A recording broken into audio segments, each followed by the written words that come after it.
সন্ধিয়া বাৰু কাৰ স্পাইচি খাবলৈ মন যায় আৰু ঠাণ্ডা বতৰতো বহুত বেছি মন যায় ন।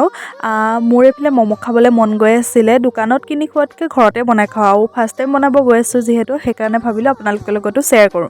আৰু এইফালে মই ভাজি বনাই ল'লোঁ ধুনীয়াকৈ আৰু এয়া চুপ বনাই ল'লোঁ। তাতে মই এড কৰিছোঁ জালুক, নহৰু, আদা, পিঁয়াজ, মছলা আৰু এইফালে ৰুটি বেলি ল'লোঁ ধুনীয়াকৈ। ইয়াতে মই ভাজিখিনি দি দিম আৰু যিহেতু আমাৰ ঘৰত ষ্টেণ্ডডাল নাছিলে ম'ম' বনোৱা সেইকাৰণে মই চচ এটাত চুপখিনি বনাইছোঁ। তাৰ ওপৰত মই ফুটা থকা চৰিয়া এটা দি দিছোঁ। ধুনীয়াকৈ ভাপত সিজি গৈছে।